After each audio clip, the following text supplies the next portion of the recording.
Breaking news, Awami লীগকে নিষিদ্ধ ঘোষণা করা হয়েছে।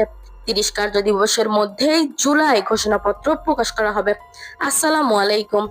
বাংলাদেশের রাজনৈতিক অঙ্গনে এক ঐতিহাসিক মুহূর্ত ঘোষণায় মেতে উঠেছে পুরো দেশ। আজ 10ই মে 2025 অন্তর্বর্তীকালীন সরকার আনুষ্ঠানিকভাবে বাংলাদেশ আওয়ামী লীগকে নিষিদ্ধ ঘোষণা করেছে। রাষ্ট্রীয় অতিথি ভবন যমুনায় উপদেষ্টা পরিষদের জরুরি বৈঠকে এই সিদ্ধান্ত গৃহীত হয়। সেখানে সভাপতিত্ব করেন প্রধান উপদেষ্টা ডক্টর মোহাম্মদ ইউনূস।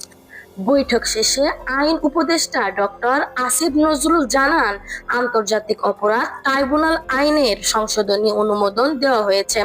এই আইনের আওতায় ট্রাইব্যুনাল এখন থেকে রাজনৈতিক দল ও সংশ্লিষ্ট সংগঠনগুলোর বিরুদ্ধে ব্যবস্থা নিতে পারবে।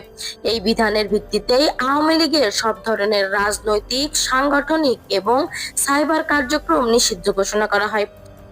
বাংলাদেশের ইতিহাসে এই সিদ্ধান্ত এক গভীর মোড় পরিবর্তনের ইঙ্গিত দিচ্ছে। এখন সময় বলবে এই সিদ্ধান্ত দেশকে কোথায় নিয়ে যাবে। জানতে হলে আমাদের চ্যানেলটি সাবস্ক্রাইব করে পাশে থাকা বেল আইকনটি অন করে যাবেন এবং আপনার মূল্যবান মতামতটি আমাদের কমেন্ট বক্সে জানিয়ে যাবেন। ধন্যবাদ সবাইকে।